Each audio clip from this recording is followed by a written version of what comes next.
I, Vegeta, the Prince of all Saiyans, hereby command that you do not listen or subscribe to the Dragon Ball 4 Life podcast. Whatever you do, would you defy royalty? No! Bye!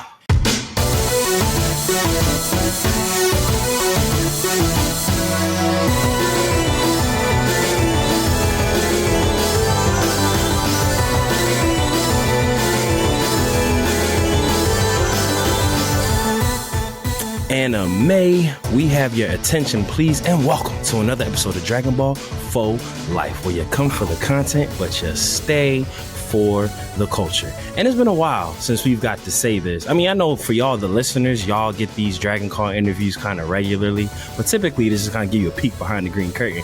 We usually film or record these things kind of like at later dates and put them out. So we haven't got to do an interview in quite some time. And boy, what a way to return. But before we introduce our very special guests, you know who we are. We are your hosts, the Fusion Dance Dons, aka the Mongods, aka the Deadliest Backcourt in podcast. And I go by the name of Bro G, the Prince of All Sayings, Mr. Matthew Porter, aka Matty Ice, here with my counterpart, the Oob to my Majibu, my Den Day One, going from the lookout to the cookout, Mr. Troto Trav. Talk to the people, Trav. You know, we back, Mr. Porter.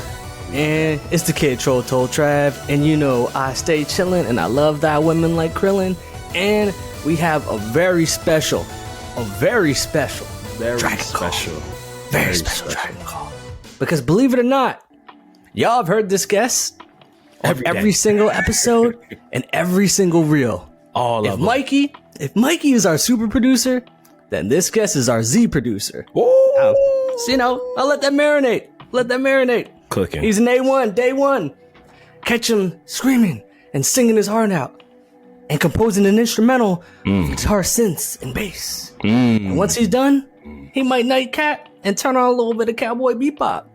Today's episode is a long time coming. And it's the first time that I myself have actually had the pleasure of meeting this guest. Please give a nice round of snaps lifers to audio engineer, composer, and writer, Mr. Skyler Giordano! Snaps all around. I don't have nearly enough flair to follow up all of that. Nah, bro. I mean, we can't. We wouldn't have been able to do what we've been able to do without what you've done for us. So, for the lifers who don't know, didn't catch that. Skyler actually created both the intro and the outro theme song for Dragon Ball for Life. And might I just say, sir, when Mikey had sent us over those audio files, me and Trav geeked. We were like, let's fucking go. And it just honestly, and I'm not just saying this because you're here, like it literally set the tone for this show. Like, you know, it like perfectly encapsulated like what we were looking for. It's like nerd shit meets nerd shit and dope shit. Nerd shit and dope shit. Derp shit. It's just derp shit. Oh, we just coined a new phrase right there. Bro, look, T's coming soon, bro. Derp shit. You know, those songs, I mean, the one, like the intro song, that was probably like, it's not even like my best, like sonically sounding one. Humble stunt, get him, boy.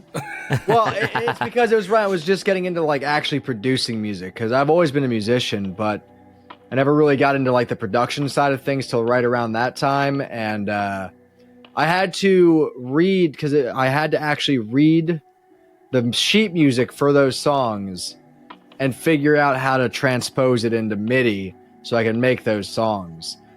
Most times if I want to do a cover of something, I'll just find MIDI somewhere of it and then just make some adjustments to it for it to work. But at that time I actually had to figure out how each song worked. It was a lot of work. Like, how long did it take you to compose that beat for us? I think the thing I gave you was short. It was the full version where my wife is here. Hi, wife. Hello. Oh, my phone. I have a full version somewhere floating around that has like the original Dragon Ball Z. I forget which. It's the one like the Rock the Dragon song. Yeah, Dragon. I tried to like fit that in a bridge section. That's and fire. it did not work. But it was really fun.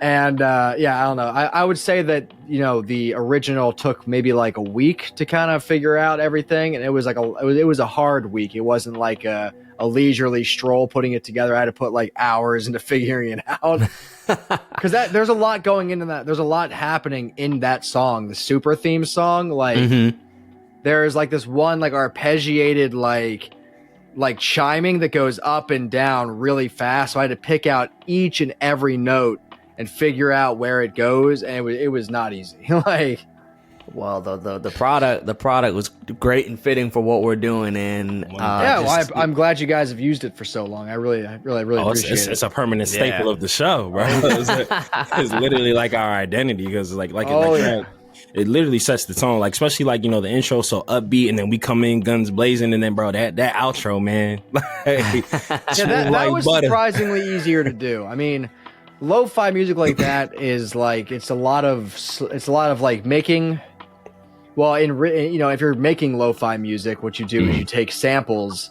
I didn't really have a sample. Well, did I? I don't know if I sampled it or I rewrote it using like some really soundscapey effects, and then I slowed it down, and then just used some really filtered drums over top of it. And that one was surprisingly much easier to make than a full-on composition. You know what I mean? Like, did you take that one after you finished the intro for us? I think I did that one second. Yeah. Okay. Yeah. It must have been like a nice little transition. Well, there's a subtle art form to making music like that. Like they're both difficult in their own ways. Like, one takes a lot of music theory knowledge to make it work, and then the other way, you have to be able to write something that's good but not distracting, which is kind of like I guess a lot of people, like when you're at video games, animes, anything, there's tons of background music, and you have to it's really hard to make it catchy without being distracting. There is an art form to that. So yeah. Oh, you got that down to a T, bro. It is perfection. But Skyler, I know we want to circle back, because I know we all have a shared love of the Faulkner score for DBZ, and I know we'll probably get stuck in that wormhole. So we'll circle back to that. We always say here on DB4L, like, the easiest place to start is the beginning. So talk to us about how you got introduced into this, you know, this nerd world order. What was your original fandom that, you know, opens you up to this wider lens of the NWO shit? Yeah, you know, t-shirts coming soon. You feel me? Well, like Dragon Ball, or just like no, just period, whatever. Whatever got you to the dance. Well, I think most people are on the same page for Dragon Ball. That was pretty early in my life. Like, it was Pokemon. I think it was Pokemon. I know my grandparents got me when I was a kid a Atomic Purple Game Boy. And the two games I got were Pokemon Yellow and Link's Awakening, the director's cut version. And those definitely two. I think my real first foray into any kind of nerdy stuff was video games, because I was playing video games since I was a little kid.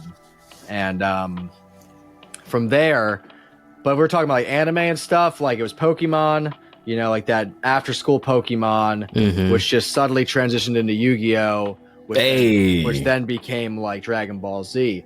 But the thing about that is that Dragon Ball Z was treated in such a way that it was just another cartoon on Cartoon Network at 4 or 5 p.m. So if you want to talk about what got me into anime, it was one night when Adult Swim really took off, when Fully Cooley came on. That was the one. The original one, not the remake. It was like 3 a.m, and you had that like the pillows are playing, and that is definitely like the thing that got me into anime was Fully Cooley, and it was because it was so special, and the music was so well, and the I believe it was Studio Trigger, right? That did. I'm pretty sure you're correct on that. Didn't Fully Cooley follow up? It was Neon Genesis, and then Fully Cooley, and then Gurren Lagann, and I think they're all the same company. I'm pretty sure you're right about that. And I don't know, Fully Cooley, it really felt like, because coming off the heels of Neon Genesis, and I hope that's accurate, but Neon Genesis was such a crazy and dark anime that you can really tell they just let it all fly for Fully Cooley, and just had like it just really felt like it was the first time I felt something that was so artistically done while also being really enjoyable and clearly just a labor of love. And that's kind of where anime was like, animation doesn't have to be consumerism. Mm-hmm. And that's kind of what anime is to me, is its art forms. And Cowboy Bebop and all the Watanabe animes, all of those kind of all came after being like, well, I really love these stylized animations. And I love that they don't like the 26 episodes, and they're just clearly well done stories, and they're done through the medium of animation. And Matt, so, in short, Fully Cooley. Well, it's funny because it's like whenever we like look back on like early anime that we've watched and then that we've revisited as adults, like we all like one example that Matt and I will always go back to is that I remember watching Gundam Wing growing up. And it was just Man. I must have been in middle school, elementary school when that came out, but I loved it. But like I didn't realize I just loved it mainly because of like I love the Gundams and everything. Because when you go back and watch it as an adult, you're just totally different experience. Oh, I definitely did not like fully conceptualize like everything that was going on within this show. Like between all like just the political climate of that show, of like what was going on within it, and just all the different subplots and stories. And I feel like as you get older, or as you like fully like immerse yourself in anime, you just realize the writing and how well it's done. And it's just like, it's not just a cartoon, and and that, I mean, that's why a lot of us to this day, I mean, like I'm in my 30s talking about anime, like it goes across all age groups and genres. Anime is gonna pay our bills, bro. I hope. That's the dream. That's the dream. But that's a really good point, Trevor, about Gundam Wing. And the crazy thing about that is just like watching it as an adult is a completely different experience, but like it didn't go over your head as a kid. Like outside of like, retaining like the names and the different factions as an adult, like I didn't feel like, I don't get this shit. I was like, I was with it. I was like, all right, these guys don't like those guys. That's why these guys are here. All right, bet. Yeah. All right, bet. But no, Fully Cooley, I feel like that show doesn't get its flowers. I will say,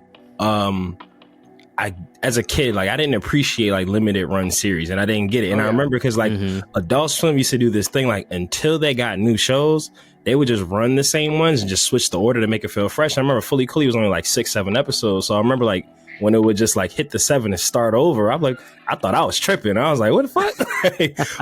Where's the rest of it? I was like, oh, this is the end of the show. It's so good, man. It was like last one in, first one out. Like it came in to prove a point. It didn't take itself too seriously. It was just like, no, we got this amount of episodes to tell this story, and then we're getting the fuck out. I love how self-aware it is too. I mean, there's that one section that's done in the style of South Park. Oh shit! Part. Yes, unlocked memory. I didn't remember I had. I really enjoy a lot of what like that era of anime, which was like the late 90s and early 2000s. It just was the best. I mean, it's when we had this like collision of consumer-based animes like Dragon Ball Z, and because I love Dragon Ball Z. My favorite's Dragon Ball. I still, as an adult, if I had to pick the best are the quality best that has the most like bang for its buck, it'd be Dragon Ball, because it wasn't all a bunch of filler and stuff.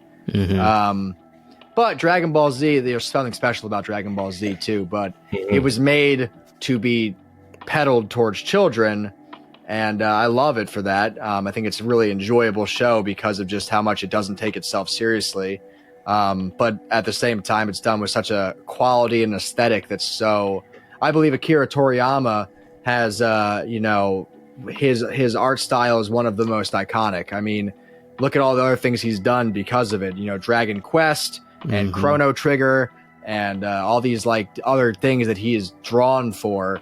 And it's such a unique art style. And even down to the fits, I still think like how the characters dress outside of the gis is some of the best most like it would have looked good in the 50s. It would have looked good in the 2040s. Like the guy knows fashion. And I don't know, but the 90s were a mixture of that, and then a lot of like the more lesser known but artistic visions coming into play. So we got like this crazy 2005 was like Afro Samurai, and you know what I mean, like with the RZA and Samuel Jackson and stuff, like incredible. I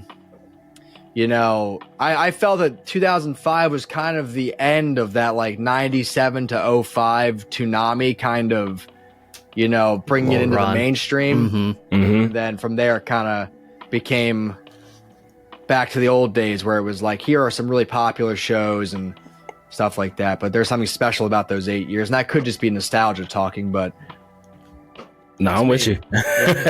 I'm with you. I'm actually really curious to get your opinion on something that me and Trav have talked about somewhat ad nauseum. You had mentioned, like with Fully Cooley and like Dragon Ball and stuff being geared toward kids. A big gripe that me and Trav have had, like the transition from Dragon Ball Z to Dragon Ball Super, with like their time slot being like a Saturday morning one, is like the removal of blood and like the violence and everything. I want to kind of get your take, because I feel like you have a really good headspace in terms of like being able to appreciate the consumer side of it, but you also get like the politics behind it. Where do you fall with like Dragon Ball's anime style shifting to like we don't get the eye blood anymore, or the holes punches through stomachs, or if there is a hole, it's literally just like a hole, like there's nothing like coming, there's nothing coming out of it. They get tagged up and there's literally you might see dirt marks on them. The little hashtag on the cheek. There's something to be said about like censorship in Japan. You know what I mean? We all like, we're not going to get into the X-rated stuff. Right. We know it's been like that kind of art form has been censored like that. The X-rated stuff has always been censored. And I think there's like a collective kind of friendliness that people have been. So the stories are still dark. Goku Black's a dark story. Absolutely. The stories are still dark. Stories like I see it. Kids shows today, Adventure Time. A lot of like young kids, shows geared towards children, or young teenagers, like Adventure Time, regular show. They tread into dark territory, but they never get viscerally dark like the 90s were. And I did another podcast way back when about anime from the early 90s, and anime in the early 90s was in about 89. Akira came out. We all remember Akira. It's very disgusting. It's dark. It's really gritty and violent, and it was a major success. So that's 89. Then we had stuff like Ninja Scroll and Genocyber, all these really, really gory and nearly X-rated stories all throughout the early 90s. And then it started kind of coming back down. So I don't know if it was like... I don't know if it's like a political thing, more like it's a changing of the guard and things. Like some people don't like that, and there's always seems to be an ebb and flow to these kind of things. So violence being cool in the 90s, which we all know, the 90s were the most violent of movies, Quentin Tarantino, stuff like that. It was very violent time for cinema and animation and stuff. And grunge was the word. Very grungy, you know what I mean? Very grungy for sure. And then again, in around 05, I think there was a pushback when there was a change to who was in charge of like a lot of the. So that gets back into the politics side of it, where it's like, if the silent generation and like the early boomers were running, cinema and TV at that time, and they were okay with it, it kind of changed over to a different guard of people who were like, I don't really want all this violence. I'm cool with the. And there's like the mass hysteria of parents. You remember how Pokemon was treated, and in the 90s, and even how Harry Potter was treated when it came out with the witchcraft and stuff like that. Like, I feel like the world of entertainment kind of bows to parents. And at one point in the 90s and late 80s to 90s, there were latchkey kids. Parents weren't home to supervise this stuff. So there was no pushback to it. But then, that we kind of went back to older styles where one parent would be home, they'd see what their kids are watching, and they're like, what the fuck is all this? And then, boom, now there's pushback, and now, so they don't lose their spot on TV, they have to censor stuff down a little bit. It's the same reason why Saturday morning cartoons kind of faded away, because the FCC said no more commercials marketing to kids so heavily. So all of those Saturday morning cartoons lost their funding to put out stuff because they didn't have toys to market anymore because they weren't allowed to market them that way. Damn, I never knew that part because I literally complained. Parents control media. That's not even a conspiracy theory, because if parents control children, they say they can't watch something, then that TV show no longer exists, and then you mix it with actual storylines ending, and because Dragon Ball Z, it was over halfway through Boo. You know what I mean? Like, yeah. And then they still got 10 more episodes out with the New World arc, which is still my favorite arc in Dragon Ball Z. I love how it goes back to the old school Dragon Ball style of just adventures on Earth and stuff like that. I just loved that. And but that, like, they stretched it out. Then they made GT in the late 90s. Again, didn't get localized till the early 2000s.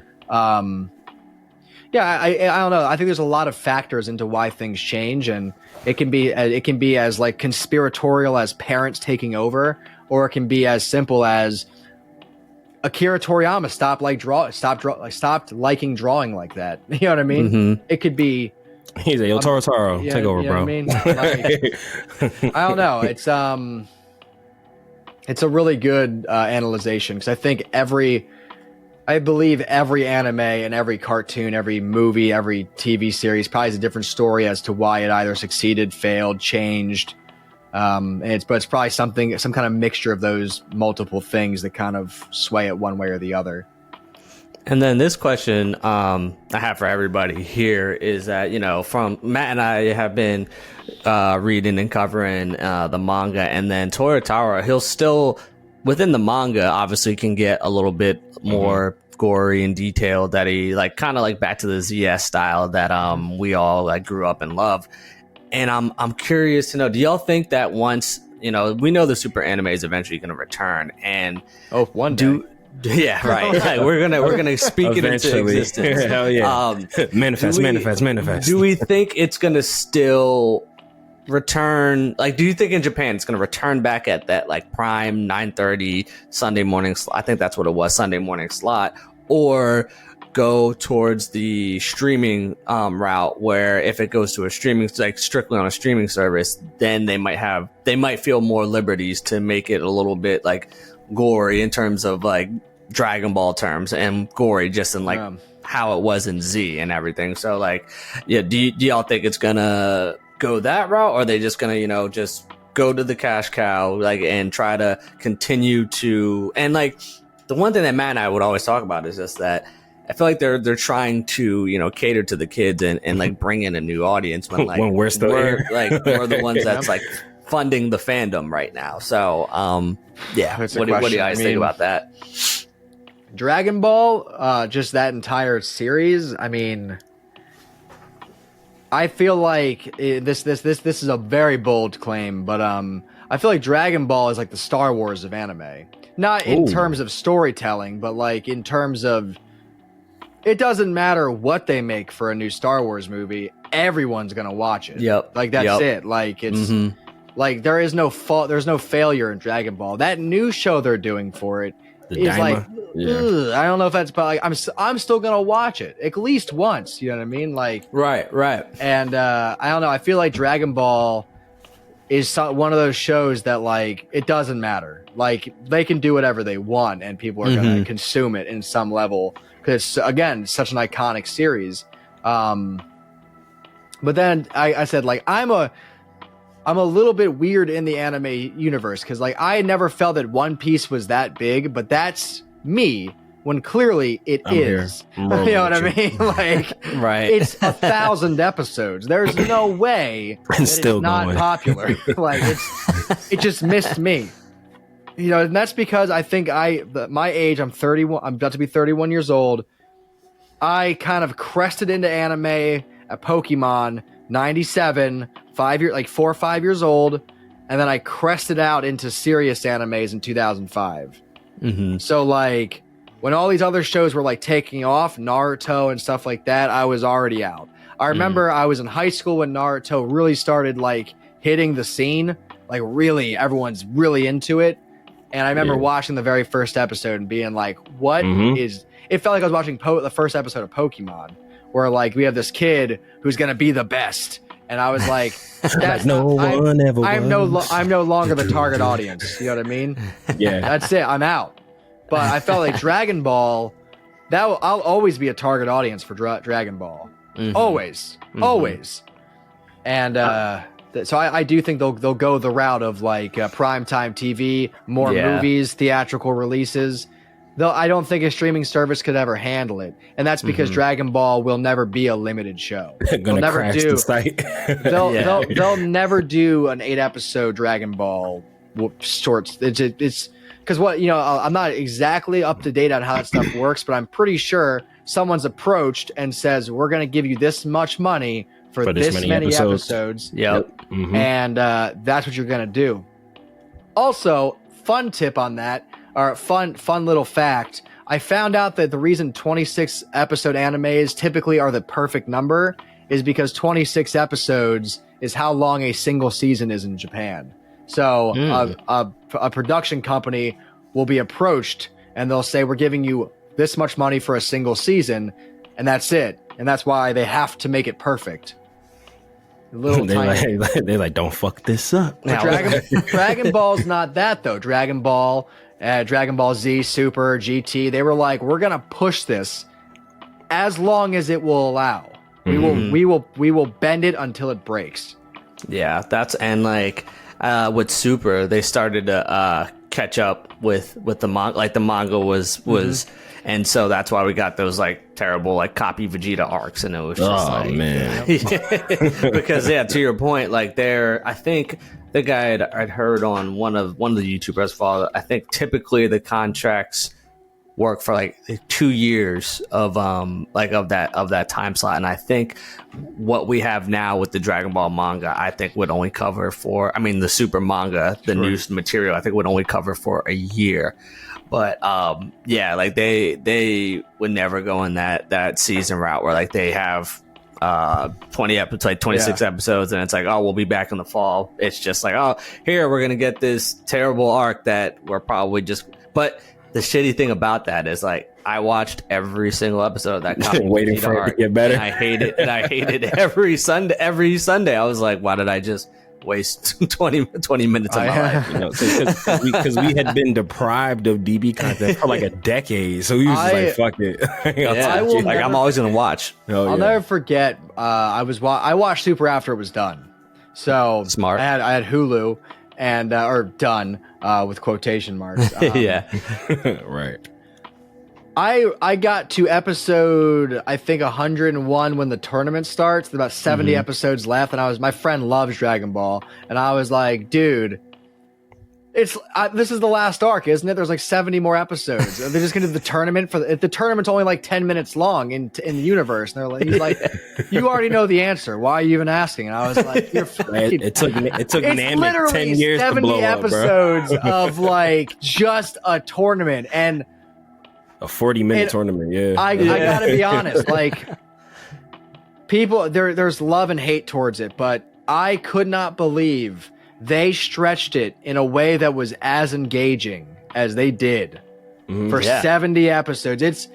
I never felt like the Frieza arc, the screaming at each other for 10 episodes straight. That was kind of rough.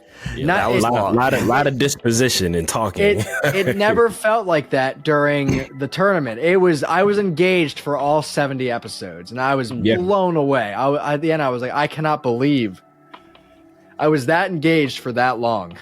Yeah. I definitely, it's crazy you say that, because I remember like when the Tournament of Power was happening in real time, and like obviously they were teeing us up for Goku versus Jiren, and I remember we got it like 5 episodes in. I was like, what the fuck? I was like, why are they fighting right now? There's so much love. And like, got work. And yeah, and like I loved how they did that. Like they fought like 3 separate times throughout that tournament, and it didn't feel repetitious. It didn't feel forced. Like it flowed naturally through the story, and I was just like, whoever thought to do that, because it's like thinking about Genius.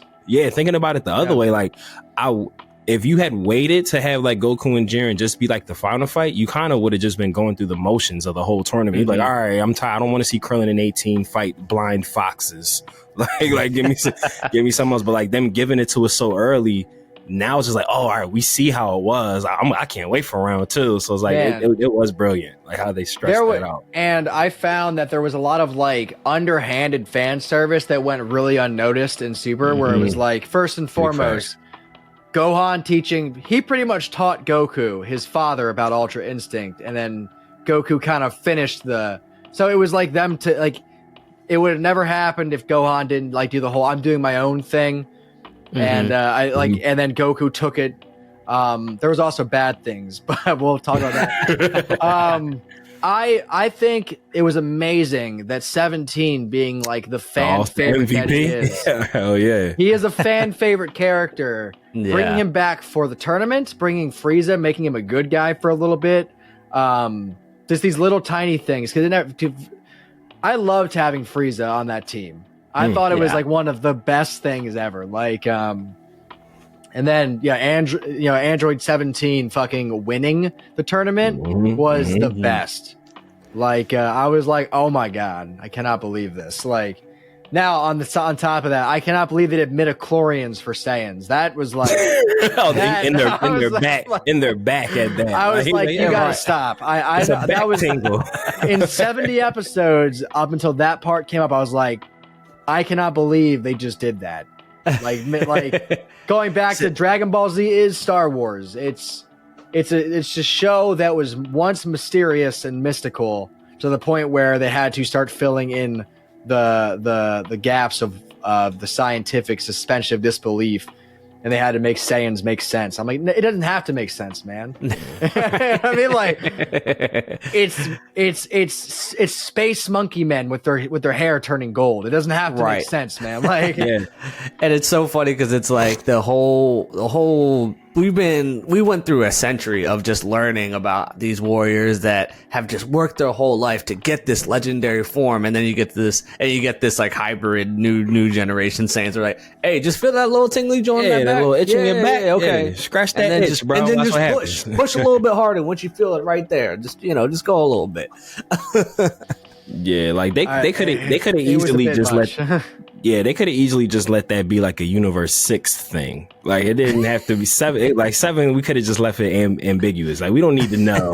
Like, like I said, like that's almost there. You know what I mean? Like, and I think a lot of the little things missed the mark too in Dragon Ball Z. And again, it could be a localization thing. A lot of stuff's mistranslated and or it's rewritten entirely to fit a specific arc. I mean, I think about it. The more I watch anime in general, there's a lot of times when someone's back is turned and, in English, they'll say words like they're talking because they're able to because the lips aren't moving. A lot of times in the Japanese versions, they're not talking at all. There's just a somber moment of nothing, and it could change the trajectory of a whole thing. That's a big thing, and Dragon Ball Z is a great example. They do that a lot in Dragon Ball Z. I don't know if you ever watched like the differences of like, I mean, just in English dubs, there's differences. Yeah, that's why Dragon Ball Z Kai was so fucking cringy. It's like, oh, these word choices because I know they were trying to stick closer to the original translation. I will still say that Mondo Cool is the greatest part in all of Dragon Ball Z. Wow, dude! Wow, dude! Mondo Cool. That's right, Krillin. Mondo cool. Mondo cool. And that's the name of this episode. Mondo cool. Well, Scott, you mentioned a couple times that, Dragon Ball Z is the Star Wars of anime. And I love that. And I never thought about it. And that's very apropos that our sister podcast, Annie, Are You Okay? A Star Wars podcast. Super producer Mikey, shout outs to you, brother. We love you over here. He specifically told me to ask you about your love of Cowboy Bebop and just let you go. He said, make sure you bring up Cowboy Bebop and just let him cook. I'll say this. In the last 10 years, since Mikey and I have talked about like my love for Cowboy Bebop at length, I will say another Watanabe anime dethroned Cowboy Bebop as my favorite. I love Space Dandy. To no end. It is my favorite show. I rewatch it all the time. I think it's funny. The music's incredible. Like the style is all there. There's moments like Cowboy Bebop. It really hits. Now, Cowboy Bebop and why it'll probably always be my favorite show. I mean, I named my son after one of the characters. That's very, very clear. It's like my favorite show. Let's go. Love it. It's just, in simple terms, it's the only anime that's so beloved across all different places. It's one of those animes that is just as good in English as it is in Japanese. Mm-hmm. It's stylish. It doesn't get too deep in the weeds with the lore. It doesn't like hold your hand in the storytelling, but you just love every second of it. It never takes itself too seriously. It never gets too silly. It's literally the perfect anime. Like it's perfectly lengthed. It makes you want more of it. The music's incredible. The greatest ending theme of all time. It's probably the greatest like soundtrack in terms of like just sheer originality. Because even Space Dandy, those are real songs by Japanese funk bands. Mm-hmm. It was not like some of the songs were made for the show. It's all just, it's like a jukebox. It's like an Illumination film. It's like watching the Super Mario Brother movie and, the John Leguizamo version? Yeah, no. Every Illumination film was like 10% orchestral pieces that were written for the film, then a bunch of real songs thrown into it to get people engaged into it. Not Cowboy Bebop. Those are completely written, composed, and recorded by a fake band that was created for specifically that show. That's is the amount of effort that went into that show. Commitment. The artwork, because there's a lot of things about anime that make it what it is. Really stylized art, but very low budget. All animes are low budget. And you can tell by little things like they'll cover their mouths when they're talking so they don't have to animate their mouths. They'll, instead of making different shots, they'll move a character across the scene because all they have to do is draw the character then. They don't have to draw all these different cells. Mm-hmm. Cowboy Bebop doesn't have that. It makes use of its budget in a way that's both really stylized and really incredible. So like on every level, Cowboy Bebop, there's nothing wrong with that show. That's why I think it's the best show, because I can pick a problem with just about every anime except that one. Yeah. That's pretty much it. I love about the fact that like you can watch it through, and let's say you watch 5 episodes or whatever, and then life happens. You can still return to it and pick up right where you left off. It's just like, because the one thing I hate is whenever I'm locked into an anime, shit happens, and then I go back and I'm just like not into it anymore. Yeah, I'm just like, and then like what, like the window what's going on here, like what, man, and then you just like, all right, on to the next. But nah, Bebop is perfect. That happened to me with was it Megalobox? Like I like really wanted to like get into that show, and I was like first 5 episodes, first 5, 6, 7 episodes, I was like locked in, and then life happened, and then I tried to go back to it, and I was like, I'll try again at a later date. Yeah, I mean, and it's like I don't smoke cigs, but Spike, you know, he made it look cool. Yeah, on a crisp winter walk to school, definitely blowing out cold air, like acting like I was Spike. For sure. I'll say this while I'm on this. I want to make a very clear thing about Cowboy Bebop. I hate the live action to no fault of the actors. They tried. They did a really good job. Everyone was it was incredible casting. Every single character was a perfect cast. There are some things that do not translate to a live action medium. That is number one. Yeah, like it's just not there. It's the movement's too fluid. You know, it felt like when they were doing the kung fu scenes, I was like, it looks cool. It's not hitting. You know what I mean? Yeah. And I feel like that was the point of it. It was just supposed to look good. Like I feel like that was what it was. That was the point of it. And you know, it goes beyond adapting, you know, cartoon to live action. Going back to Neon Genesis, have you seen the remade scenes from a lot of the movies? Like, you know, a lot of the movies just retell the story. They'll take scenes shot for shot, but the art direction's no longer there. It just feels sterile. Like, yeah.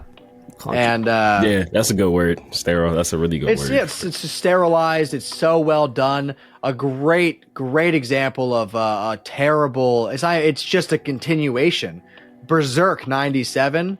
Yeah, it's a super low budget anime, but it's drawn in such a beautiful way.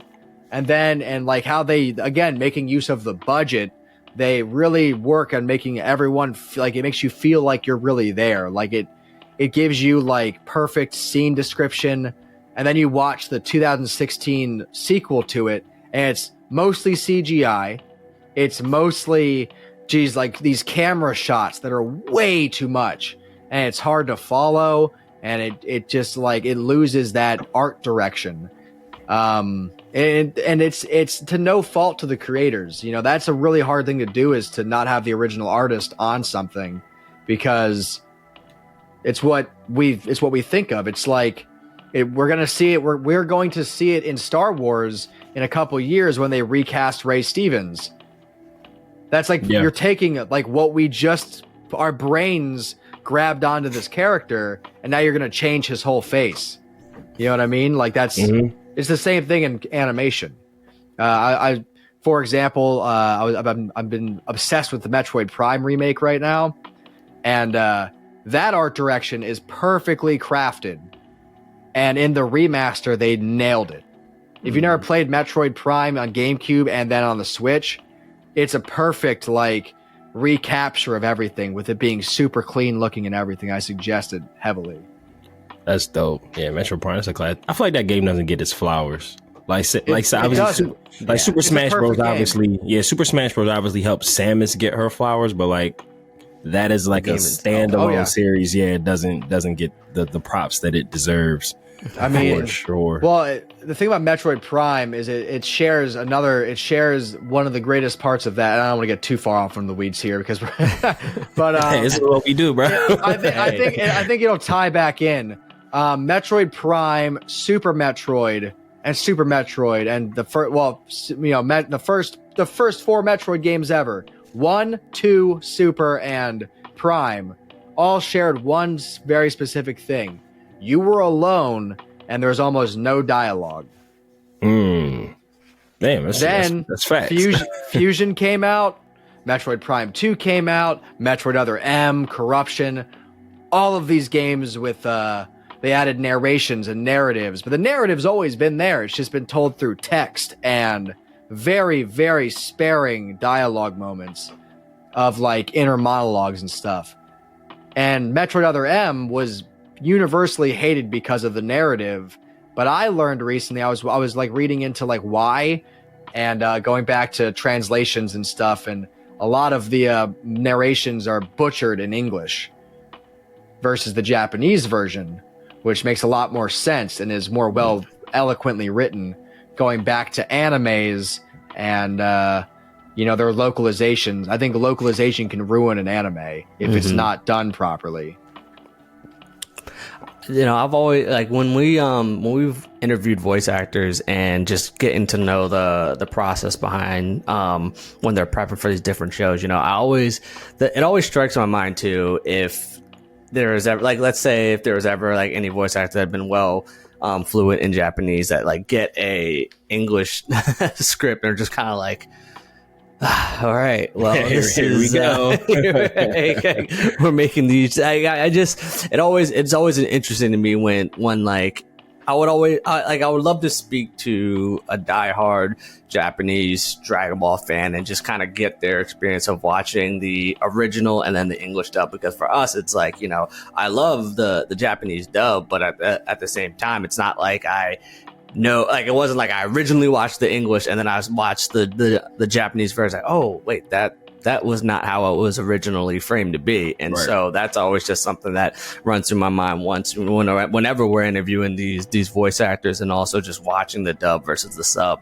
Yeah, Super for me plays better subbed than dubbed. Like obviously Dragon Ball Z, because like I didn't know how to get access to the Japanese episodes at that time. And we were introduced to it via dub. Exactly. And typically, Trav, we've talked about this, and Skyler, I want to know if you're the same thing. Like, however I start a show is typically how I have to stay. Like, if I just... same way. Yeah, like if I clicked the dub accidentally or on purpose, like, all right, I got to stay here. And if I went sub, like, I'll stay there. Our brains latch on to specific things. I mean, I can't watch. I think I might be the minority here, maybe not. I can't watch Dragon Ball Z subbed, and that's basically because I cannot deal with Goku's voice actor in Japanese. She's a legend. I love her. But like I think Mikey feels the same way too. That sounds familiar. I love her. I think she passed away, didn't she recently? I thought it was Frieza passed away. One of them passed away. The English voice actor for Frieza, passed away. Chris Ayres. Correct. Yeah. But look it up. I can't do that high pitched because not how I hear Sean Schemmel. You know what I mean? Like, I love his voice. I think he does a great. It's like it's the same thing with Spike Spiegel and Stephen Blum. It's just once Stephen Blum plays a character on a show, that is the voice actor. He is an incredible. And he's almost always just playing himself. It's just his voice typically, but he has a very silky smooth voice that I really really enjoy. And I just don't think I can listen to anybody else. She is still with us, by the way. Okay, good. I'm glad it was me not. No, but there was like a prominent voice actor in Dragon Ball Z, the Japanese, that did pass away. I just can't remember. Was it the voice of Bulma? I can't. It might be. That sounds familiar, but it was not Goku. I love Masako Nozawa is Goku. She is still with us. Yeah, facts. Good. Big facts. But to kind of go like where you were going, that's how I had felt about it. But I think I was so desperate for Dragon Ball content, I didn't want to wait for the dub, so I just like went and sub. And then, shout outs to Chris Sabat, friend of the show, Humble Stunt. It is harder for me to listen to the American voice actors now because like obviously doing this for so long and getting older and like vocal fray, they're like had to have made like slight tweaks like to like their portrayal, and I hear it and it takes me out of it. Like Vegeta and Piccolo sound the same now, like where there used to be a very big difference in their delivery. So it's like, I'll just listen to the Japanese version for this one. I do love Chris Sabat. I think his voices are great. So perfect when like good. I think Vegeta is one of like the great he's my favorite Dragon Ball character is Vegeta. I don't know why. I love his character development. He has the best development, and I've always felt that like his story was the most realistic of all of them. 1,000. It's like Goku, like in English and in Japanese. I mean, like I get what they went for, where he's like, if I stay dead, no one will come attack the planet anymore. I get it, but at the same time, he goes off and just disappears, leaves everyone behind. The train, I don't know, man. Like it's but then there's Vegeta, and I love that in Super they poke fun at it. You know, where he was like, I'm going to train, and Vegeta's like, I'm about to have a kid, bro. My wife is pregnant, Goku. Right. He's like, universe is on the line. He's like, I'm not leaving. Like, you don't understand. I got responsibilities. I do, but like, again, going back to him being realistic, he's like, I want to go. Yeah. I cannot go. You know, you see that crazy woman in there? She's gonna kill me if I leave, bro. I'm going. Well, like everything about him, like when he was trying to become a Super Saiyan for the first time, it all was like because again, all animes have to do one thing, unless they're like slice of life: suspend our disbelief in what's going on, because Dragon Ball doesn't make a whole lot of sense. I think we're all in agreement. When you really think about it, thanks. But I never felt that Vegeta did something that didn't flow with his character properly. It always felt very well written. Piccolo's the same way. Piccolo softening up to Gohan after a while. Actually, every character in Dragon Ball is written well. Even Gohan, I know he got nerfed hard. Because of that poll fan poll, that fan poll. I know they got. I know he got nerfed. He's up there in my favorites too. But I don't know. But then again, the more I talk about it, the more like I love Goku. I don't care. Like I love that he's always stayed true to what he is. He's a lovable tool. Which I do like that, but I do feel that like in terms of like realism for a show about aliens fighting kung fu, I do feel that Goku makes the least amount of sense because he just, unless we look at him like he's a giant child, and then a lovable tool. So then maybe I'm proven wrong here. But I do like Vegeta because he has always been the most like relatable of all the characters. I know he's done the most evil stuff. But, again, we're suspending our disbelief that in a universe where people can be brought back from the dead at any point in time, as long as I collect the Dragon Balls and they aren't turned into stone. So death really doesn't mean that much in that universe. Not at all. Not even a little bit. Then, you know what I mean? Like, I don't know. I always felt like I felt really bad for him.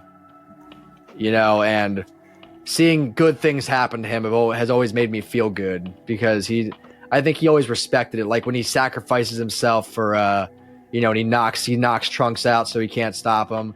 Little things like that were just incredible storytelling moments. And yeah, that's what I like about Vegeta. I loved when Future Trunks went back to his timeline and was telling his mom about when he got killed by Cell during the Cell games. Like he was like, I didn't see it, but apparently Father went crazy and like he got the best hit in on Cell, and it was just such a raw moment because up to that point it was kind of like you didn't necessarily like see that sort of like fatherly love that Vegeta was showing towards Trunks, but then like in that moment it was like, yeah, no, he has it in him, like he's and Bulma was like, wow, like she was like shocked. She's that like, don't sound like him. That's crazy. Hi, Vegeta. Yeah, most definitely. And even when Trunks like left and he like hit him with the piece, and Vegeta Vegeta actually hit him with the piece first. He was like, hey, Trunks did it back. My favorite thing ever is the Team 4-Star version where they flip each other off. That was like way better. Yo, about 1 second. Yeah, it was so funny though. Whenever Goku would, that should have been the canon version. Yeah, but it was like whenever Goku died in Team 4-Star. There's a lot that feels canon in Team 4-Star. What were you gonna say, Trav? Yeah, what were you saying? Oh no, I was just saying that whenever Goku died and left, it was almost like everybody but Vegeta slapped because like, he gonna come back. We gonna be fine. Bro, we ain't gonna. We do this once a week. Come on, guy. Yeah, Vegeta was the only realistic one that was like, yo, like shit might pop off here and we gotta defend it. Gohan's like, yeah, I'm gonna hit up King Kai and get in contact with him. It's cool. Yeah, they have found so many workarounds to that you can only be wished back once rule. so many legal loopholes. I love when Shenron gets mad. You can't do that. I love when again it just goes back to Super being a very fan servicey show, which is what like there is things in Super that are marketed towards us, the 30-year-olds, because the show, like I have people who argue with me about this. I never felt the show was a serious show. I never thought it was like a show that took itself, we're doing some cool shit here. Right. It's silly. And that's what's fun about it. Like it's you know what I mean? Like it's a very fun show that's gory and bloody, but it's funny at times, and I don't know. It's Dragon Ball is a special thing. Again, going back to being Star Wars, there's a reason Star Wars is as popular as it is. And the funniest thing about Super is like when fans would get mad about just the lack of suspense within Super. Well, it's like the whole concept of Super is a whole lack of suspense, because it's like, oh, it's the 10-year time skip between the end of the Buu saga and the end of Z. We know how it ends. Well, we know that everyone's alive at the end of Z. So like, you know that everybody's going to be all right in the end. Like, and plus, like you said, it's Dragon Ball. Everybody gets wished back at some point. Like, but I mean, that's why one of the reasons why I love the Future Trunks arc, because I mean, Future Trunks is my favorite character, but his whole backstory, one of the best. Yeah, it's just like he lived in a time that actually had real repercussions that now still stand to this day, and it was just such a different tone when the History of Trunks came out, and you just watched it and everybody was just dead, and you're like, shit, it's just Trunks and Gohan, then Gohan dies, and it's like it's just Trunks now, and you just didn't get that before, like leading up to that point. Dude, Goku Black, man, I love the Goku Black arc. Yeah, it's so good. Don't it has some of the best music too. Like Goku Black's like music. There's this one score I could never find unless I watched the episode, but it's when he's looking over everything.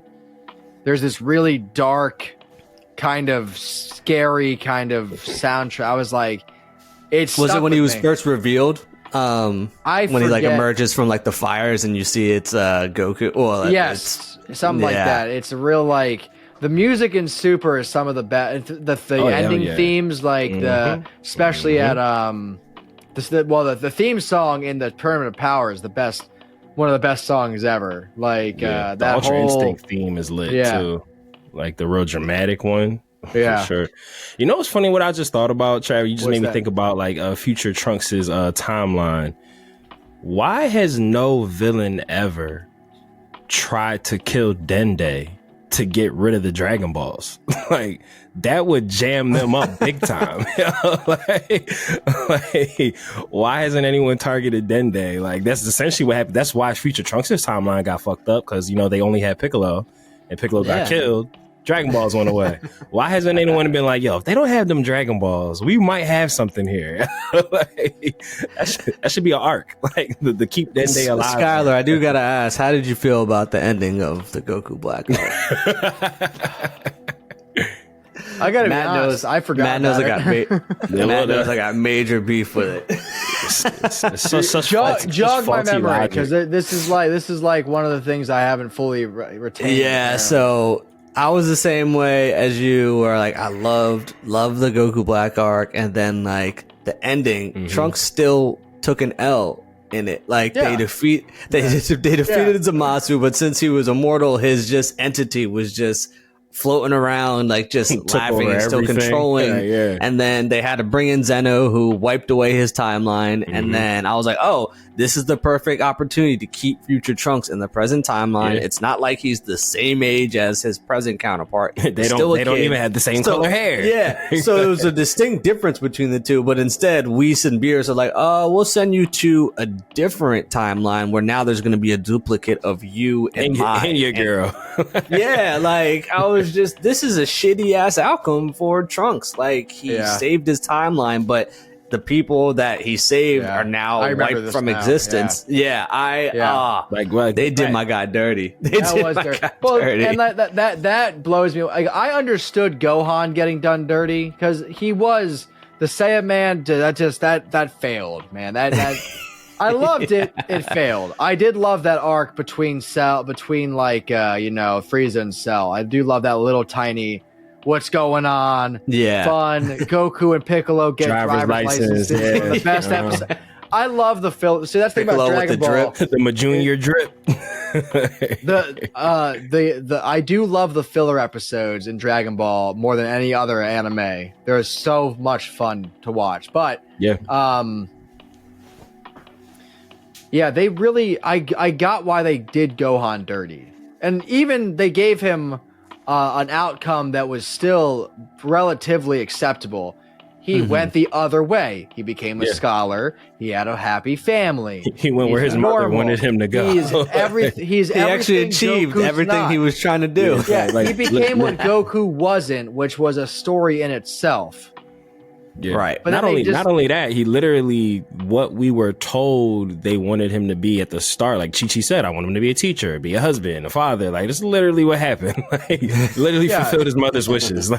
Like we didn't get what we really. But like I personally like Gohan's arc that way because it makes the most sense. But it does. Yeah. It does. Trunks. That is one of. I think if you got like a million Dragon Ball fans together, I'm telling you, at least 55% of them would be like, "Yeah, Trunks is my favorite character." Mm-hmm. Like for sure. Everyone like his fit was on point. One of the most badass intros into the series. His dialogue, both in Japanese and English, was incredible. His voice actor was incredible. Like the sword was sick. He was pretty much like taking on like the Cloud Strife from Final Fantasy VII. Yeah. He was the guy.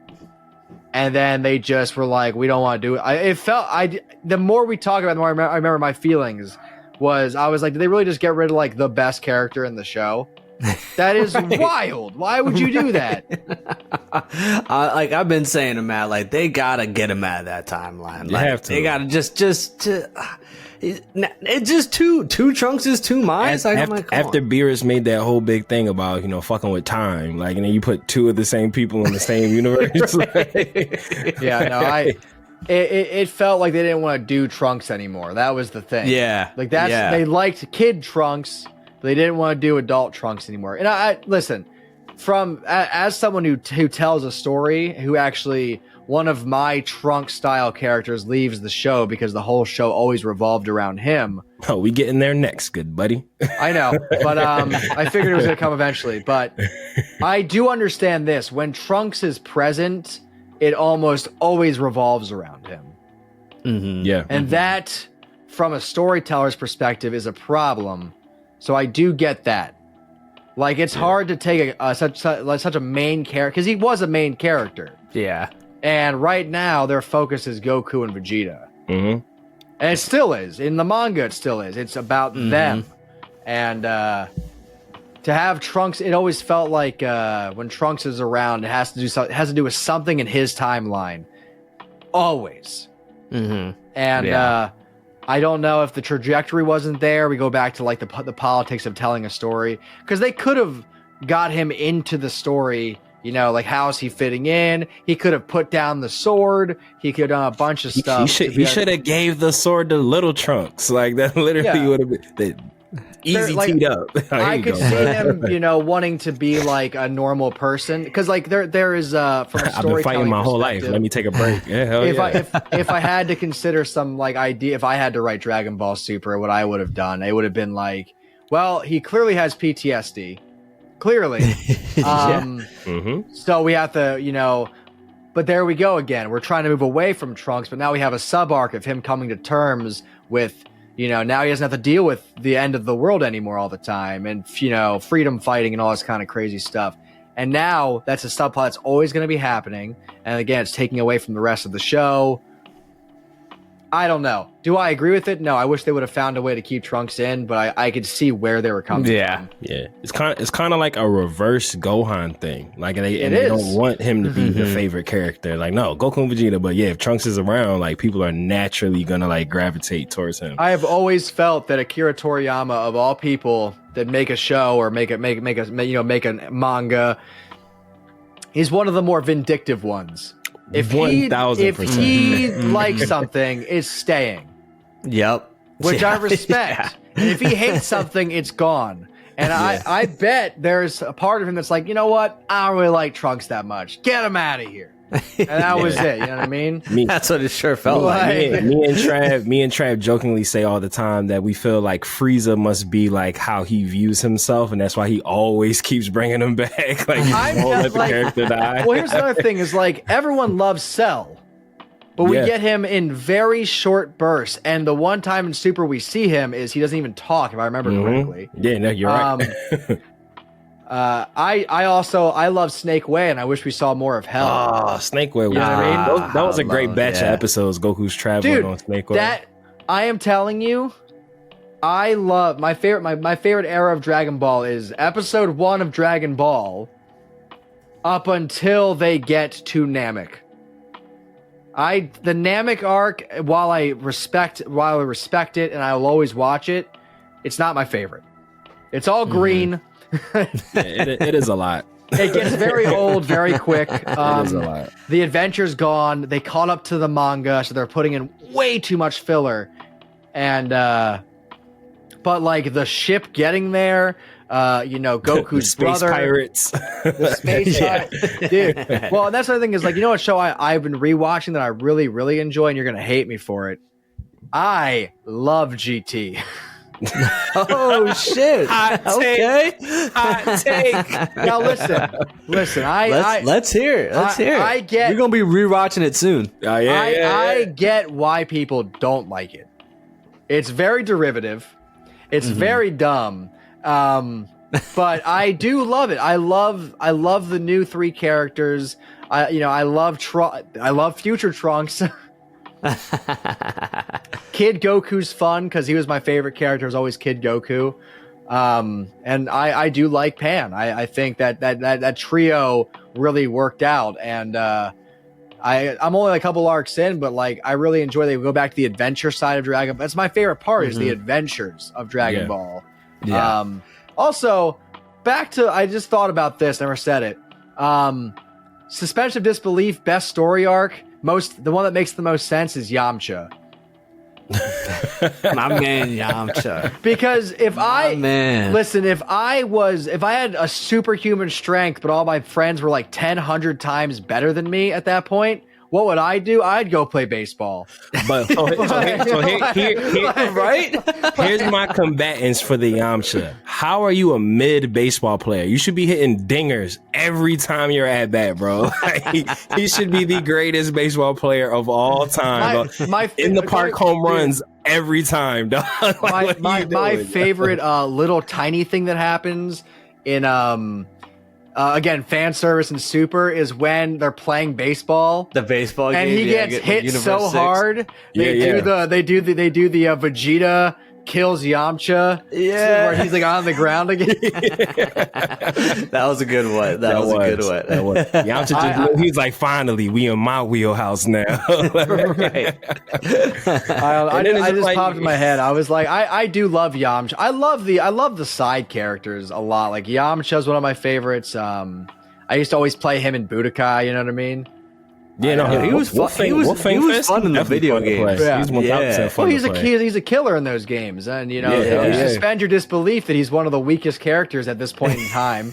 And I'll always love Krillin. I'll always love Krillin from the day he was introduced. I've always loved that character. I always say they did so Krillin funny. Game. Look, Krillin got game, dude. He does. Trav knows. I say all the time, man. I'm always screaming justice for Krillin because it's like they really forgot that was Goku's best friend. Like, Except they turned him into a cop for a minute. I didn't like that too much. You know what I was like, And it was like, and he was like kind of like okay at it too. It was like, damn, like if you're gonna make him do, at least him be like, very good at it. It's the Yamcha baseball thing. Like everything about his skill set should make him the top cop of all time, bro. Like, he should be fucking Columbo out here. Like, why? I still love that Goku becomes a farmer. That's one of my favorite an onion farmer a day. She's like, we need money for the house, and he goes and he becomes a farmer. and it's like, oh, Yeah, but you wouldn't just go fight in the tournaments. You know what I mean? You know, like, Yo. make millions of dollars.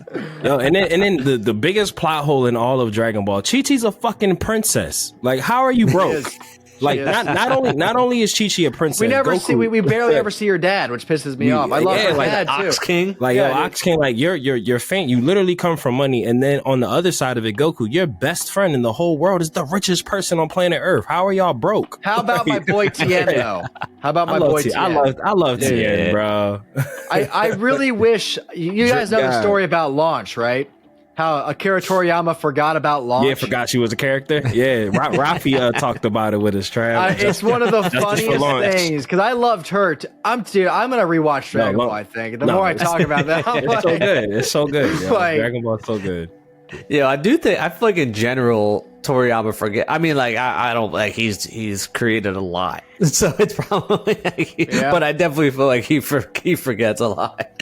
Now, remember, like Launch shows up like in the Buu saga, and it's just like, oh, this guy sounds familiar. You mean the person that you traveled around the world with for years? Like, what the fuck you mean he sounds familiar? This guy sounds cool. I'll help. Like, you know him. Like, what are you talking about? Yo? Listen, Tien doesn't get enough props in that role he played of Drip God. just beating Cell down with the tri-beam to tri-beam. get everybody, like when he just I'm telling you, he was holding him down. He just kept repeating that going on him. Like Yeah, I do Tien, love. Well, okay, if you had to strike out like Goku and Vegeta, how would you rank your top like 10, like 5? We'll just say 5 because 10's too much. our top 5 Dragon Ball characters. Yeah, but you can't say like the obvious ones: Vegeta, Goku. Okay. I'd even say Gohan or Future Trunks out. Yeah, we can Everybody take them all. else. Okay. I'm with that. I'm rolling. So Okay. my original favorite character pre Vegeta was Piccolo. So I would just revert back to that. Piccolo Yep, was my, he's like, up my there. favorite. I'd say Piccolo, my favorite yeah. Dragon Ball character. Yeah.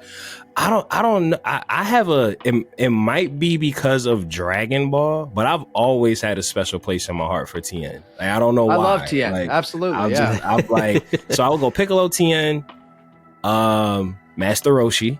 Master Roshi. I would throw Yoshi on my 5. Android 18 Yeah. for obvious reasons. Yeah. Damn, who would be in my 5? I don't want to go 18 and 17, but 17. You can't. but I feel like he's, 17 is and I feel like he's an obvious he's one. one of the too. top 5. He's an Yeah, I obvious feel like one. he's everyone- yeah.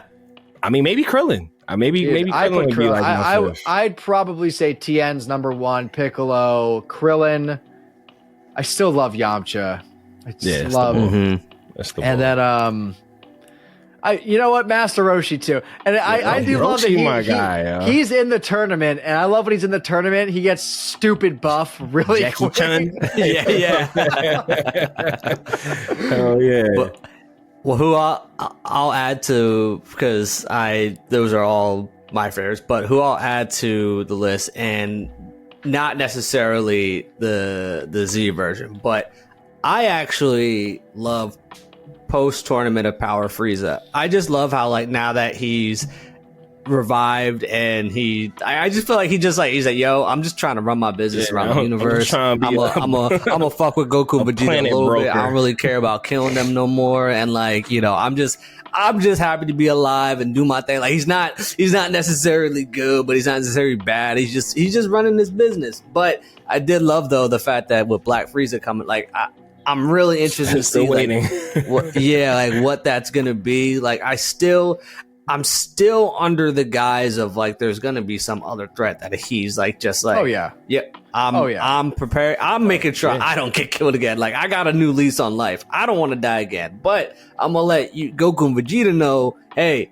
something's around. Hey, by the way, I know y'all love to fight. So, hey, y'all can take care of it. I'm good. But I just like, and then, like, when he's in the Broly movie, his wish was just to become taller. Like, he's just like, I like this post super. I love how he carried around the Dragon Balls in the Broly movie. Just had him, like, floating around, like, just walking around with him floating. Like, yeah, I got another all these. character I like, Mr. Satan.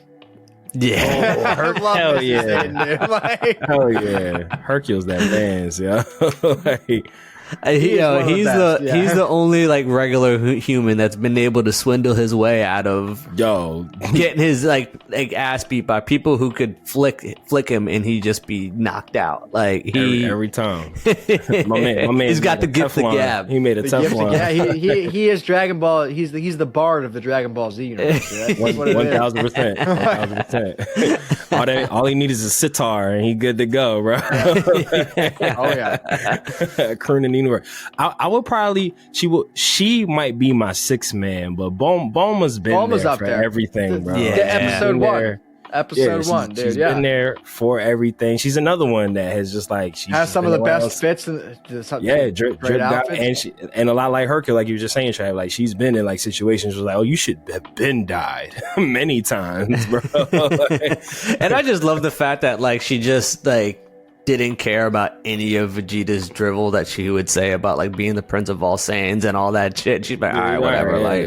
You gonna come over? I also love Chi-Chi. Like the fact that like I love how everybody's scared of Chi-Chi. No facts. She mouthed off to Majin Buu, like, and she showed no fear until the very end. Do you like eggs? Like, I've always loved Chi-Chi. I love that Chi-Chi just like sticks to her guns. Mm-hmm. She's the only person Goku's ever been afraid of.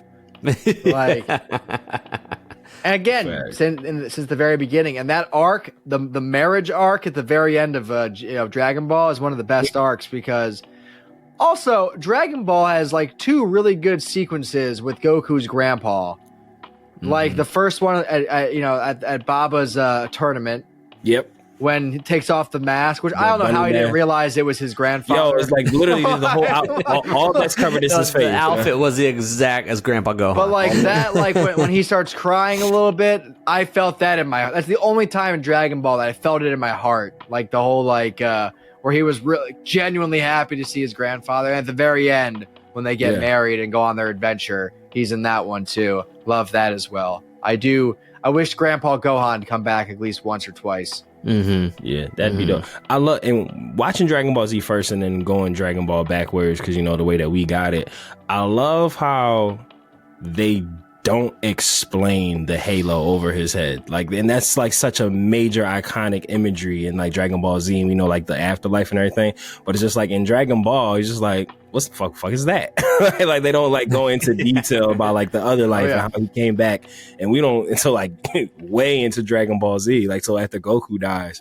So like I would have loved to have been a person who watched Dragon Ball first and like got that payoff, like, oh shit, the halo, like that's what that was. Like, right, it's lit. Hey, but Dragon Ball, it has such a soft place in my heart because everyone's so scaled down and like it's just like grassroots. It's just like you just got it feels more realistic. Like it feels better in storytelling. Who just got better hands and feet than the other. Like it's really just that. Like it's like no power scaling, energy beams. I also find that like Piccolo and I feel like the choreography is like more kung fu oriented, where it's like real striking. And I don't know. And Goku getting his ass beat a couple times for once. And not just because even when he's getting his ass beat, it's like he's gonna get him. He's gonna get him. Don't you worry. You know what I mean? Or he let his guard down. Yeah, look, it's the standard trope. No, but like Vegeta fights him, they jump him. It's like 126 episodes is Dragon Ball. That sounds about right. Yeah, and I don't know. It always felt like Goku was at his most realist. Even when he was an incredible fighter, there was always someone who was either better than him or just knew how to fight better, because raw strength doesn't equal, you know what I mean? Mm-hmm. It's 153, the original Dragon Ball series, 153. Oh man, I'm gonna be rewatching that soon. Nah, Sometimes I'll have Funimation at work. I'll have Funimation on my Switch at work, and I will literally. This is the only show I can do this with. I will mute it and just have it playing. Because I know I've seen it so many times. I know exactly what's going on. That I don't have. I can look away for like 45 minutes, but like, oh yeah, exactly. I know what's happening. I thought this is where they'd be. Right. I love that. I love that. But Skyler, what I want to finish this episode out with, because, other than, you being a fan of the source material, you have created your own source material. We're going to go from 7-star Dragon Balls to Omega Star 7, your own sci-fi audio drama. And, I know I've talked about it with you on Annie, Are You Okay? A Star Wars podcast. But, this is Trav's introduction to it and the lifers. Just tell us about like its inception, where they can find it, what it is. Just give us everything. Omega Star 7 started in 2020 as an actual play podcast. If you listen to something like Critical Role or Adventure Zone, stuff like that, it was a tabletop RPG that was dramatized to an extent, and then it was recorded. It kind of fell apart after the first 8-episode arc, and then that was it. So, moving on, in 2021, I kind of was like, it was one of the very few things in my life. Give me 1 second. Be safe. So in 2021, I realized that I've been through tons of bands of vocalist, guitarist, bassist, whatever. And I really was one of the very few things in my life I just wanted to keep doing and experimenting with and getting crazy. So at the time, one of my good friends, one of my new friends who has become my best friends, James, I was like, dude, I had this thing I used to do. You should do it with me. James, shout out to James. But so he helped me. I had one of the original actors, Joe, come back. The other ones have made reprisals, but they never came back fully. And we just kind of redid the story. Like, we continued the story from a different perspective, and then we just kept working towards building that universe in an audio drama format. So, and we have been called audio anime because it's very, very fast paced, and there's crazy music and fight scenes and all that kind of stuff. But it's pretty much an anime without a visual medium. So if you're driving in a car or you're at work and you can listen to a podcast, if you want to catch a story versus hear people talk like this, it's kind of like the other side of podcasts, fictional podcasts. So that's kind of what it is in terms of like, mechanically what it is. That sounds dope. What we do is it's people liken us to Cowboy Bebop, but in reality, have you ever seen the old anime Outlaw Star? Bro, that's like, part of our intro is, we them outlaw stars giving you them outlaw bars, bro. Yeah, so it's in my father Matt's favorite. That's a lot of the terminology. I wouldn't say was derivative, but we do share a lot of the same terminology. Ether, the story, how ships work, how ship travel works, the galactic ley line, how people talk to each other. The aesthetic now, obviously it's an audio only medium, so aesthetic can only go so far, but I guess the audible aesthetic of like the music being kind of westerny, kind of synth wavy, kind of rock and roll, that's kind of what it is versus jazz and stuff like that. I mean, music in terms of audio drama is as close as you get to cinematography. I mean, if you got to conjure a scene without a set and cameras, you do it with music. Is this a bar? What kind of bar is it? Is it like an old dusty Western bar? Throw a guitar in. You want some kind of like driving club with alien dancers on the bars. Now you got synthwave playing. It's really all you got. So it's a universe. It's fictional like Star Wars. It's not like Earth 1,000 years from now. Earth doesn't exist. It never existed. And it really is just like, I liken it to Star Wars if it was an anime. That's the best way I've been able to describe it. It's Star Wars if it was an anime. It's funny. It can be, it's funny. It can be dramatic. It can be very, very, there's a couple horror episodes.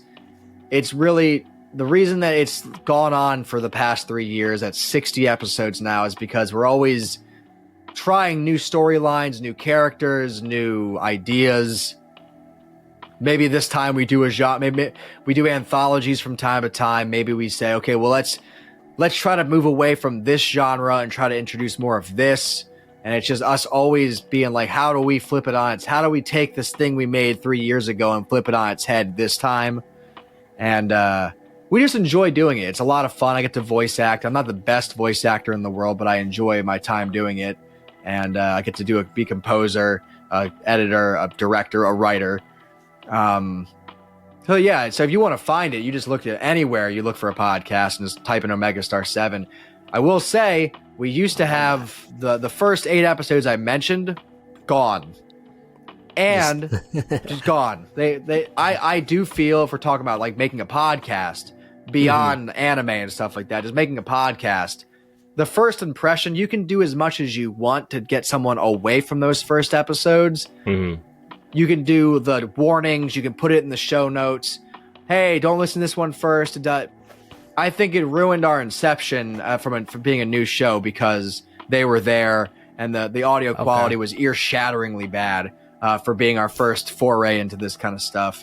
I think, respectively, it wasn't that bad. But, like, compared to what it is now, it's totally different. So what we did instead, removed those first 8 episodes and redid them, and that releases in a week and a half. There we go. Ooh. All 8 up front. And when's this coming out? Next week? Whenever you need it to come out. Well, I don't care, because I'll tell you this. We are, about a week and a half ago, we decided to do a holiday episode. And about a week ago, we decided to make it a musical. And that, Let's go. that comes out next Tuesday, the day after Christmas. So Perfect. Yeah, the Dragoncall interviews typically drop on Friday. So even better. So I was about to say that part of the whole reason why we wanted you to come on is because we wanted you to be able to like kind of have this as a companion thing to go along. So by the time this comes out, there'll be a new holiday episode that's a musical. And also the week after, there'll be 8 episodes all dropped at once for everyone. And did you say you have 60 episodes written? No. It is 60 episodes long. Okay. Yeah. Bad. It's 60 and counting, or you? Yeah. All right, wonderful, lovely. So it's I'll talk a little bit about where it's go. So we do things now a season is an era. So think of a season like Dragon Ball Z, another season like Dragon Ball. You know what I mean? Like a season is an era of that show, the show. So season 2, which is number 1, which is on, if you go to Spotify, it's the first episode now, but which still works, is The Outlander. That's 30 episodes. It's a 30 episode story. Then there is season 3, which is 6 anthologies. Season 4, which is 7 anthologies, but multi-part episodes. So there's like, I think 14 episodes in season 4. Season 1 is coming out next week. 8 episodes, and now we're working on season 5, which will probably be another long form 30, 40 episode arc if it works out that way. So that's kind of, we haven't really done that. I think Outlander ended in November of 2022. Yeah, 2022. So we haven't really done that in over a year, like a full 30 episode arc. That's like an anime. We've done pretty much anthologies only for the past year. So we're kind of excited to get back into writing a big story like that again. Damn, I'm definitely gonna check that out. That's I love that spin on it and that take on it, and then just the way you describe the music and soundtracks that are associated with it. That's such a gigantic part of the anime. Hell yeah. And I'm sure that could be a whole another episode. Music and anime is I believe that music makes the anime. Yeah, because you'll forgive a lot of bullshit if it's got a banging soundtrack. That is the truth. It's the truth. Big fact. But your show doesn't got a lot of bullshit. It's got great content and great music. So it's got some weird and wacky shit. But again, as I said, we experiment a lot. So a lot of it's funny, a lot of it's serious. Sometimes it works, sometimes it doesn't. But we're proud of all of it. We're like, listen, this is a 0 budget show. To have the level of quality, even at episode 1 to episode now, still shows that, like, for something that cost us no money, but only cost us our time and effort, I think it's pretty incredible that, like, we never had to do a crowdfund. we just went for it and said one day maybe it'll take off, maybe not. Maybe we'll just keep making fun shit that like 1,000 people like, because we have about 1,000, 2,000 people. Like if we judge it based off the numbers, that's 1,000 people. If I put them all in a room, that's a lot of fucking people in a room. So 1,000%.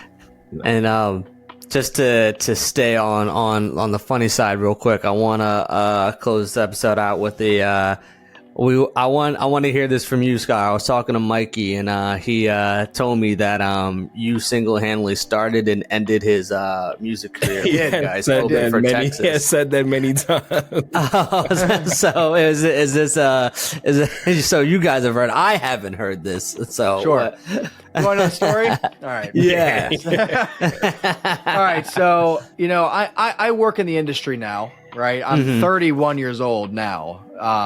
So I would know how if Mikey and I met a month ago, I bet, and if we wanted to make a band, I bet I can make that band happen a lot quicker and a lot more cleaner today than I could 10 years ago.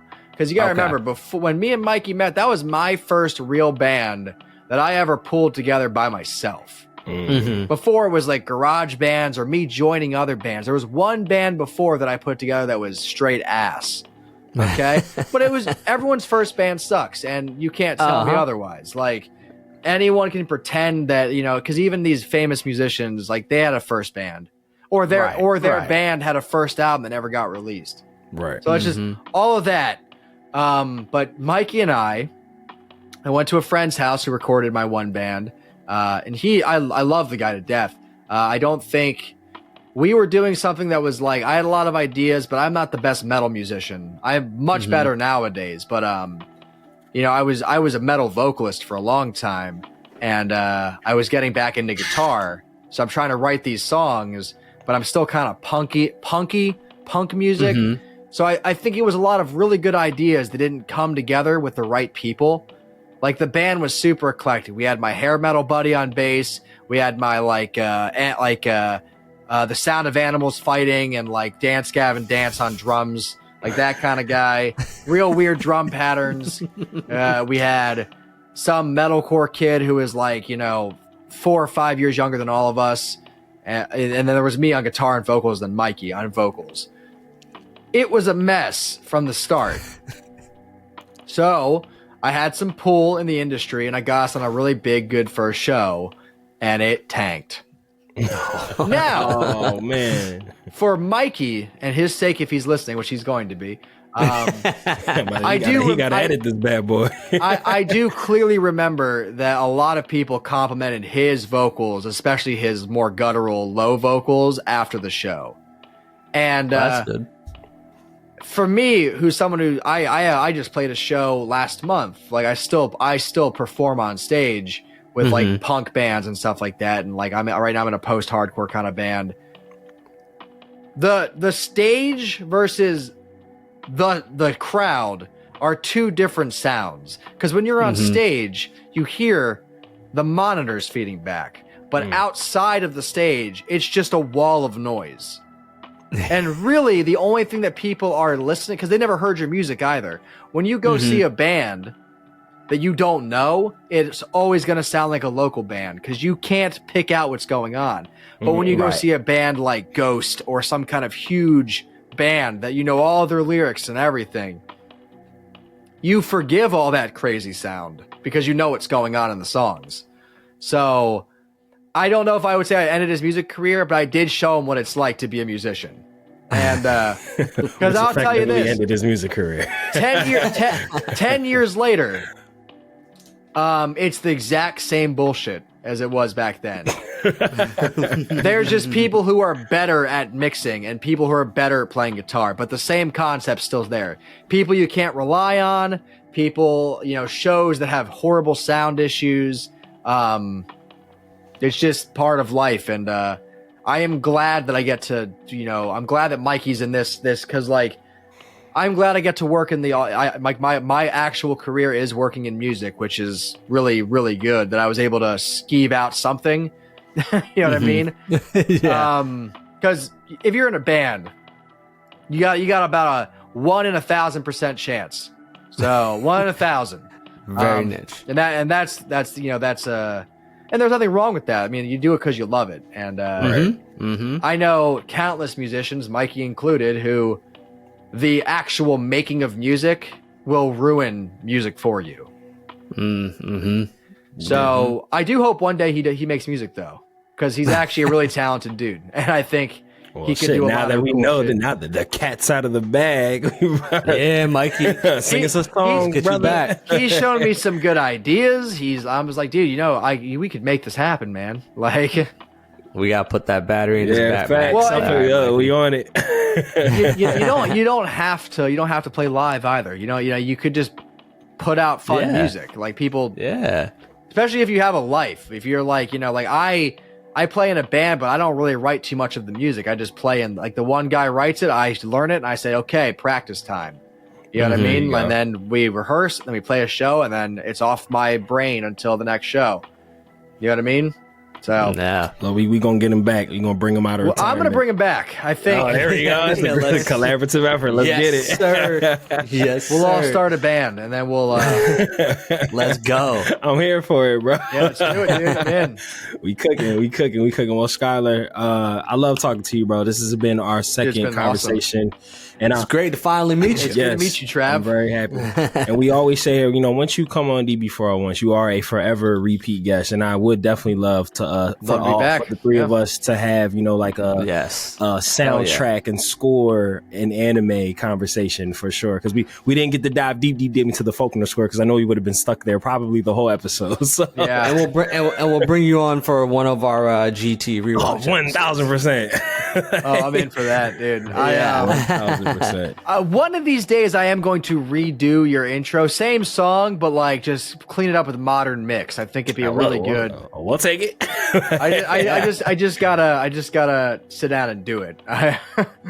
But I would love to hear like a brand new version of like what I did back then. I think it'd be really cool. That would be fire. But before we close this bad boy out, Charlotte, let the people know where they can find you, how they can support, and all that good stuff. So you can find me on Twitter.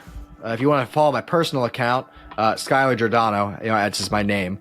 So I couldn't think of something fun. But my show is on it's one of two things: Omegastar_pod or Team Omegastar. So one of those two, because at this point it's not just me anymore. It's like me and 4 other people that put the show together. So you can find me anywhere there. You can check out my bands. I've been in, but. That's a lot. Persona Gray, Bottom Shelf, 2 bands I was in. There's a lot, man. Let's just stick it to Omegastar 7. We'll stick everything. Look up Omegastar 7. You'll find me somewhere. I'll be around. There we go.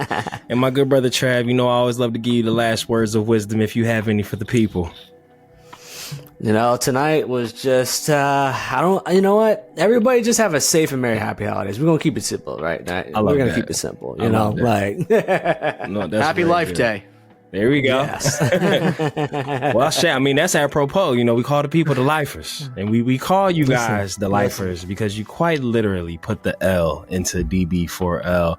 And we cannot grow this spirit bomb without you. So lend us your power by way of likes, subscribes, listens, 5-star reviews. Follow us on all the social medias and all that jazz. And the easiest way to do so is by clicking the all-powerful link tree of might in the episode description below. And we will put everywhere that you can find the amazing Skyler in this episode description as well. And like we always say here on DB4L, whether you watch it or you read it, we all need it.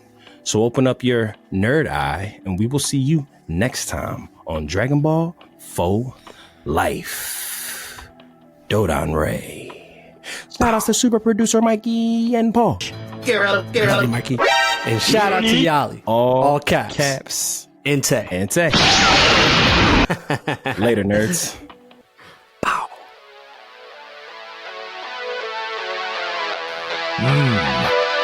Mortals, listen up. It's your god of destruction, Beerus here. Subscribe and follow the Dragon Ball for Life podcast, or else you shall be erased from existence. Hakai.